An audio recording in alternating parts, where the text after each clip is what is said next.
बिस्मिल्लाहिर्रहमानिर्रहीम। Multan tax bar association education committee के platform से मोहम्मद इमरान गाजी और आज हम बात करेंगे डिजिटल इनवॉइसिंग, जो कि ना सिर्फ सेल टैक्स रजिस्टर अफराद के लिए बल्कि सेल टैक्स कंसल्टेंट्स के लिए भी इंतहाई दर्द सर बना हुआ है।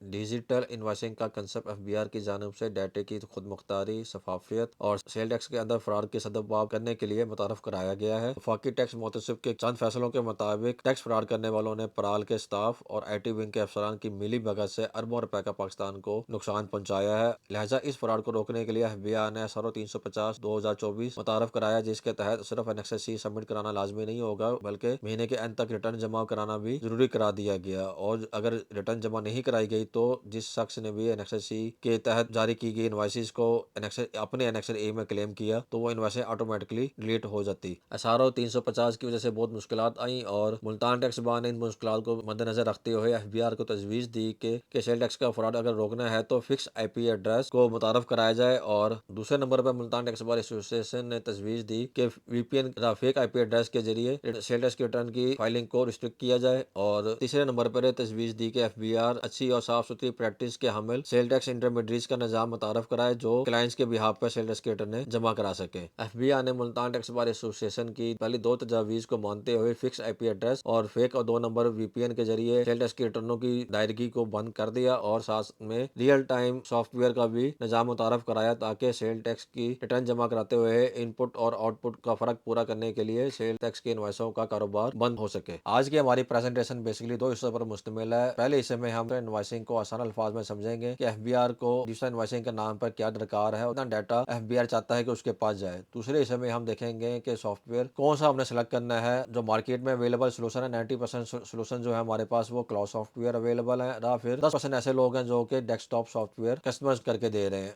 What is digital invoicing? इसको हम आसान अल्फाज में ऐसे समझेंगे कि रियल टाइम ट्रांसमिशन है इनवॉइस की।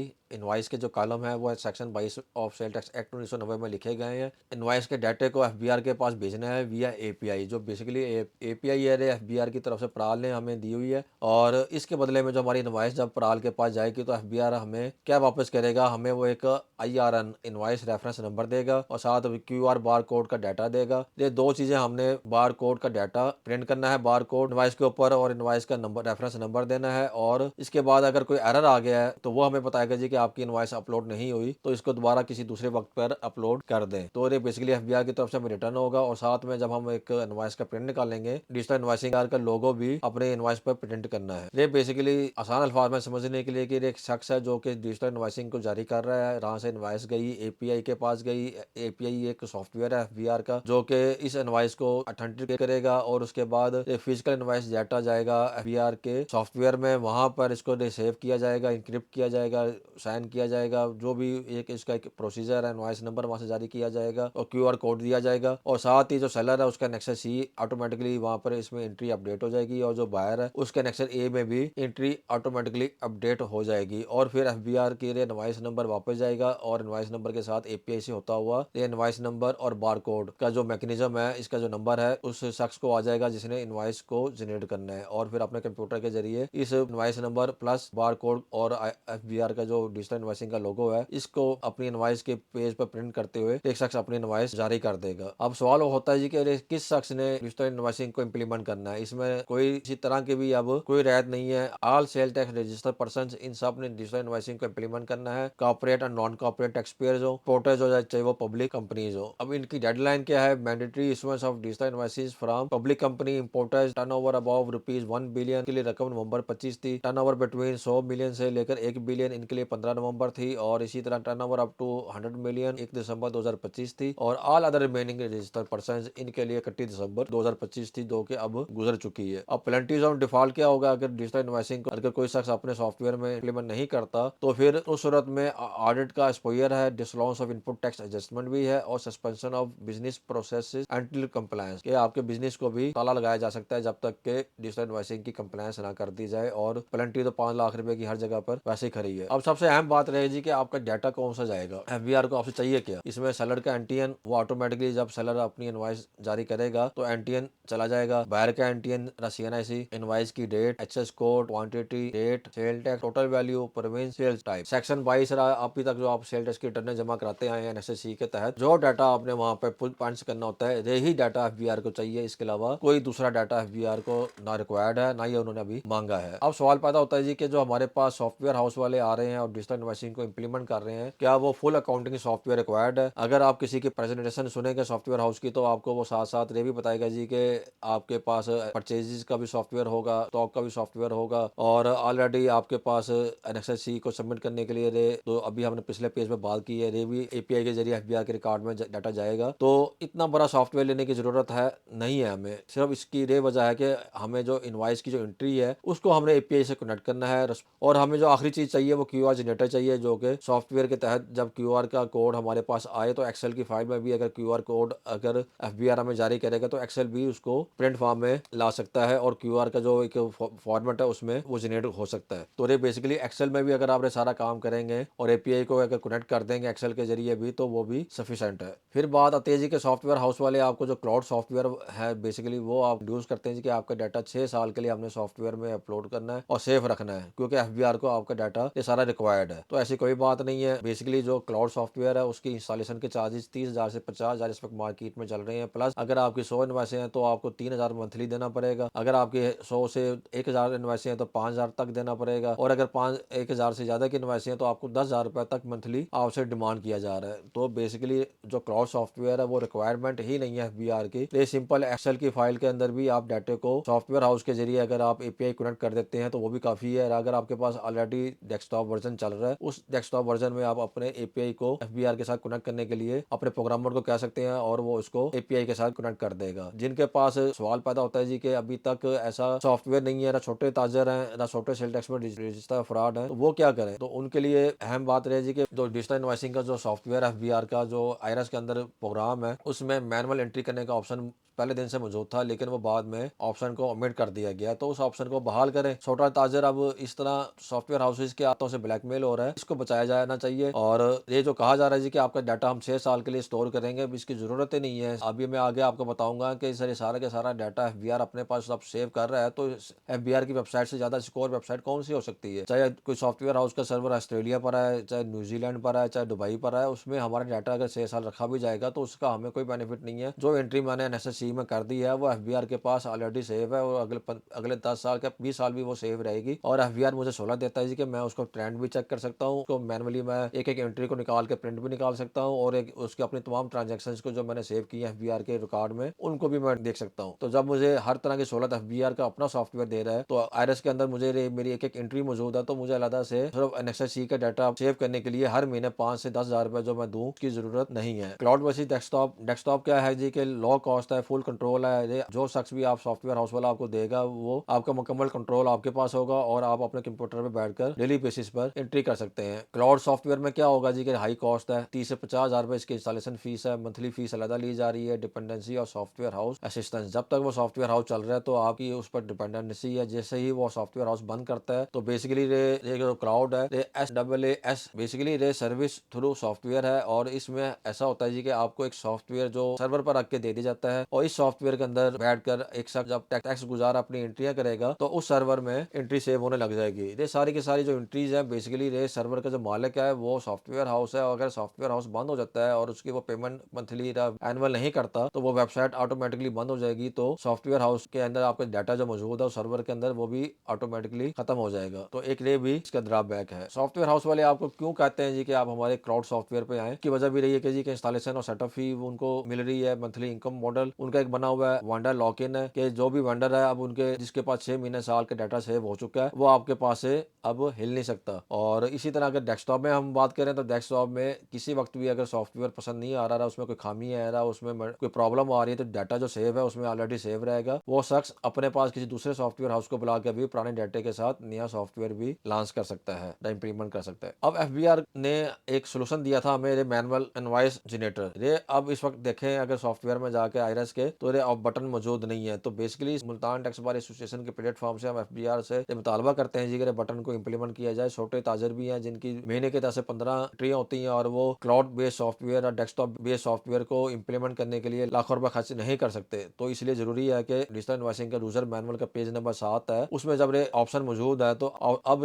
RSA ऑप्शन को निकाल देना मुनासिब नहीं है और इससे 80% टैक्स पेयर को डिजिटल इनवॉइसिंग इंप्लीमेंट करने में रिलीफ मिलेगा। या फिर दूसरी सूरत हाल देगा जी कि एक्सेल का कंप्लीट दे दिया जाए FBR की जानिब से, जिसमें API मैक्रो सर्विस दे और इस तरह भी 80% तक टैक्स पेयर्स हैं जो कि सॉफ्टवेयर को परचेज नहीं कर सकते, डिजिटल इनवॉइसिंग पर अपने टैक्स बुकला के जरिए आ सकते हैं। और फिर कंक्लूजन ये है कि जी के digital invoicing is compliance to not a business trap. तो आपने इसको सिर्फ कंप्लायंस करनी है। आपने देख लिया कि जी कि हमें सिर्फ 10 से 15 एंट्री हैं जो FBR को भेजनी है। इसके लिए हमें मुकम्मल अकाउंटिंग सोल्यूशन लेने की जरूरत नहीं है। छोटा सा कारोबार है आपका, उसके लिए आपको क्या जरूरत है जी कि आप उसका स्टॉक मेंटेन करें, सॉफ्टवेयर के अंदर आप परचेज को करें। आपका पहले मैनुअल सिस्टम चल रहा है, उस मैनुअल सिस्टम को आप इंप्लीमेंट करते रहे। सिर्फ FBR की हद तक हम मुतालबा करें जी के सेल टैक्स का हमें NSSC को अपलोड करने का टेम्पलेट मौजूद है। इसी तरह डिजिटल इनवॉइसिंग को भी अपलोड करने के लिए जो API से इंटरनेट करे, ऐसा हमें FBR एक्सेल की फाइल की सूरत में सॉफ्टवेयर सोल्यूशन हमें प्रोवाइड करे, या फिर हमें जो हमने देखा है जी के बटन की सर्विस दे। अब जो यूजर मैनुअल है इसको मैं आसान अल्फाज में डिजिटल इनवॉइसिंग को इंप्लीमेंट करने का तरीका समझाऊंगा कि जी के सिंपल सा काम है, इसमें कोई साइंस नहीं है। अगर आप में से कोई शख्स सिंपली भी अगर कंप्यूटर को जानता भी है तो डिजिटल इनवॉइसिंग को खुद भी अपने पास से इंप्लीमेंट कर सकता है। उसके लिए FBR अपने एक एक्सेल की फाइल का टेम्पलेट दे दे जिसके जरिए ये सारे के सारा प्रोसेस API के जरिए इंटरनेशन हो सके। ये बेसिकली डिजिटल इनवॉइसिंग का यूजर मैनुअल है, 1.5 है और इसमें तमाम तफसील FBR की तरफ से दी गई है जी कि आपने कैसे इम्प्लीमेंट डिजिटल इनवॉइसिंग को RS के थ्रू करना है।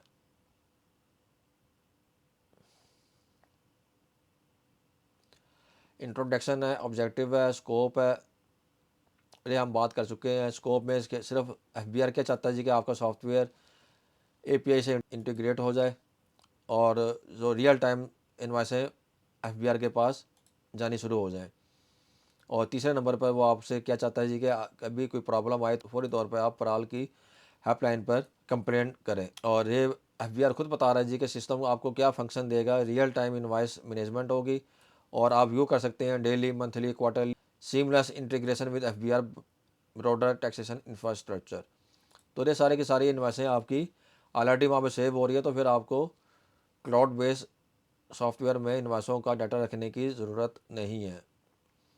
आपने सिंपली लॉगिन करना है। लॉगिन करने के पास ये डिजिटल इनवॉइसिंग का ऑप्शन है, इस पर क्लिक करना है और RS में जाकर फिर API इंटीग्रेशन वो आपसे पूछेगा। साथ में यूज़र मैनुअल इनवॉइस इंटीग्रेशन है, ये ऑप्शन अभी FBR ने उम्मीद कर दिया, डिलीट कर दिया। इसके लिए हम लेटर लिखेंगे FBR को इंशाल्लाह कि जी कि इस ऑप्शन को दिया जाए ताकि छोटे जो ताजर हैं कारोबारी हजरात है वो मैनुअल एंट्री करके भी सॉफ्टवेयर के जरिए ही अपनी एंट्रियों को FBR तक पहुंचा सकें। और फिर API इंटीग्रेशन में क्या आपने करना है, इसमें पराल को आपने as a license integrator select करना है। अगर इसके अलावा किसी दूसरे को आप करेंगे तो उसकी फ़ीस होगी। और इसमें जो आपने डाटा देना है, सिंपली सिर्फ इतना डाटा देना है जी कि आपका जो शख्स जो की पर्सोनल है जो FBR के साथ रब्ते में रहेगा उसकी मालूमात इधर आएंगी। प्लस आपने अपनी बिज़नेस की नेचर बतानी है कि आपकी नेचर क्या है और फिर क्या क्या आपने काम करने हैं, आपके किस नेचर के काम हो रहे हैं, सेक्टर आपने वो डिफ़ाइन करने हैं। और इसमें ये ज़रूरी नहीं है कि एक ही आपने टिक करना है, एक से ज़्यादा भी आप टिक कर सकते हैं। इसके बाद FBR आपसे IP एड्रेस मांगेगा जो कि फ़िक्स IP एड्रेस होना चाहिए। फ़िक्स IP एड्रेस का जो मफ़हूम है वो ऐसे है कि जैसे हमारा फ़िक्स IP लैंडलाइन नंबर हुआ करता था, मोबाइल नंबर है। जब भी मैं कॉल करूँगा मेरे मोबाइल नंबर जो मेरा मखसूस नंबर है उसी से कॉल जाएगी और अगर किसी ने मुझे कॉल करनी है तो उसी पे ही मुझे कॉल आएगी।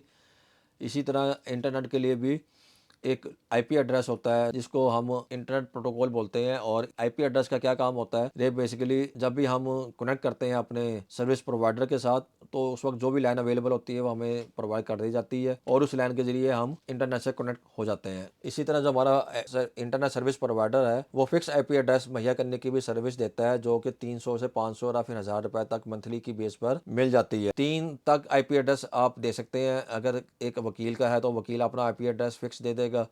अगर एक टैक्स पेयर का अपना है या टैक्स पेयर के दूसरे किसी दूसरे जगह पर ऑफिस है उसका स्टाफ का है तो वो 2-3 और इसी तरह के 2-3 से ज़्यादा है आपने IP एड्रेस देने तो फिर एक्सेल की फाइल यहाँ से डाउनलोड करके इसमें IP एड्रेस को आप ऐड करके 4, 5, 10 जितने भी IP एड्रेस आप देना चाहते हैं जो फिक्स हैं यहाँ से आप अपलोड कर सकते हैं। तो आपकी जो आईपी एड्रेस होंगे वो एफबीआर के सिस्टम में अपडेट हो जाएंगे और उसके बाद जब भी इस कंप्यूटर के अलावा जिसका आईपी एड्रेस से आप कम्युनिकेशन कर रहे हैं, अगर इस सॉफ्टवेयर को आप चलाएंगे तो एफबीआर उस एंट्री को या इनवाइस को रिसीव नहीं करेगा, ना ही रिस्पॉन्स करेगा। तो इसके लिए जरूरी है कि आपका उस कंप्यूटर पे होना जरूरी है जिसका आईपी एड्रेस आपने अपने इंटरनेट सर्विस प्रोवाइडर से हासिल किया हुआ है। और इसका ये फायदा होगा जी कि जितने भी वीपीएन के जरिए कोई नॉर्वे, कोई बेल्जियम, कोई अमेरिका से बैठकर 2 नंबर वैसे ऐड कर रहा था, अब वो काम खत्म हो जाएगा। और ये जो काम हो रहा था जी के इसी तरह के किसी का सेल टैक्स नंबर हैक कर लिया और उसके बाद वो शख्स फोत हुए भी 10 साल हो गए हैं, तो उसकी इन्वाइसें जनरेट करते हुए कारोबार करते रहे लोग, वो काम भी अब बंद हो जाएगा।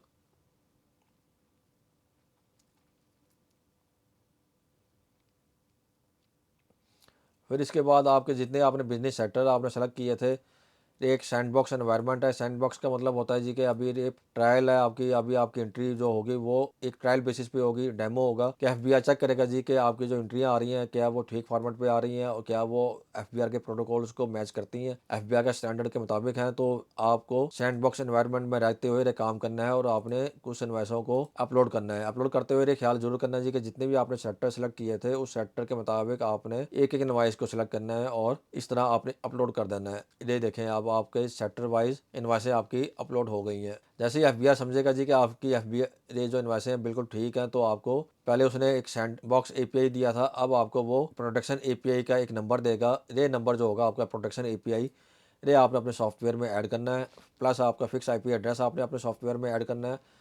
तो ये सॉफ्टवेयर और ये आपके जो एपीआई का जो जो प्रोटेक्शन की होगी, इस की के ज़रिए जब भी आप कम्युनिकेशन करेंगे तो वो सीधी एफबीआर के सिस्टम में एपीआई पास करेगा और आपकी इनवॉइस को ऐड कर देगा। ये अदर लाइसेंस इंटीग्रेटर का ऑप्शन है, इसका भी वही सेम तरीका कार है, लेकिन इसका जो अदर लाइसेंस इंटीग्रेटर है ये सारा काम वो खुद करेगा और उसकी वो फीस चार्ज करेगा। आखिर में है कि जी कि आपका जो डी आई सी आर है मैनुअल है, ये कंप्लेन करने का तरीक़ेकार है। जहाँ कोई प्रॉब्लम आती है और आपका सिस्टम काम नहीं कर रहा तो आपने फौरी तौर पर इधर उस प्रॉब्लम की डिटेल्स को अपलोड कर देना है। इसमें दो तरह के ऑप्शन है, अगर तो वो इंटीग्रेटर है तो उसका ऑटोमेटिकली इंटीग्रेटर का ऑप्शन आ जाएगा। दूसरे नंबर पर अगर टैक्स पेयर है तो टैक्स पेयर की तरफ से रिक्वेस्ट चली जाएगी और ईमेल वगैरह वही रहेगा जो आपने टेक्निकल शख्स का जो ईमेल वगैरह ऊपर दिया था, तो उसी ईमेल के जरिए ही ये सारी कम्युनिकेशन आपकी होगी। इसमें जो एफबीआई से जो फ्रिक्वेंट सवाल पूछे गए हैं उसमें जो मेजर जो चीज़ है वो है कि जी how do I access the digital investing system, you can access the system via the IRS portal using your registration number and password, navigate to digital investing from the dashboard, detailed documentation available on FBR website. और फिर चौथे number पे जो अहम सवाल है जिसका FBR ने ऑप्शन ख़त्म कर दिया है कि what are the two integration modes available. एक पहले नंबर पर है API integration for automatic real time invoice submission, कि आप एपीआई के जरिए कि अपना की लेंगे, पहले सैंडबॉक्स की ले में आपको एपीआई की मिलेगा, फिर उसके बाद प्रोडक्शन एपीआई की मिलेगा और इस तरह अपने सॉफ्टवेयर से रियल टाइम आप एंट्री करेंगे। दूसरा था कि मैनुअल इनवॉइस जनरेटर, जिन लोगों के पास सॉफ्टवेयर नहीं था ये उन लोगों के लिए फैसिलिटी थी कि ऐसे शख्स जो कंप्यूटर नहीं रखते या सॉफ्टवेयर ही जिनके पास नहीं है वो मैनुअल एंट्री भी कर सकते हैं लेकिन लिमिटेड फंक्शनलिटी के साथ। तो एफबीआई से फिर हम आखिर में ये बात करेंगे, तकाजा करेंगे जी कि ये ऑप्शन बहाल किया जाए। बहुत सारे 80% जो सेल टैक्स में रजिस्टर्ड अफराद हैं उनके पास सॉफ्टवेयर नहीं है, छोटे ताजर हैं, छोटे कारोबारी हजरात हैं, वो इस मैनुअल एंट्री के जरिए अपनी रिटर्न को जमा कराने का फ़ायदा उठा सकें। ना फिर एफबीआर एक्सेल की एक फ़ाइल दे दे जिसमें एपीआई इंटीग्रेशन का मैक्रो मौजूद हो और उसमें वो शख्स अपना प्रोडक्शन का एपीआई डाले और इसके ज़रिए एफबीआर के साथ कम्युनिकेशन कर ले। इसके साथ मैं अपनी प्रेजेंटेशन का अख्ताम करूँगा। किसी दोस्त का कोई अगर सवाल हो राय इसमें से कोई कोई पेचीदगी अगर उसको सभी समझ ना आई हो तो हमें वो यूट्यूब की वीडियो के चैट में आकर मैसेज कर सकता है। इंशाल्लाह उनको हम आंसर भी करेंगे और मसाइल का भी हल करेंगे। इसके साथ मैं इजाज़त चाहूँगा। Mohammad Imran Ghazi, chairman education committee Multan tax bar को इजाज़त दें। अल्लाह हाफिज़।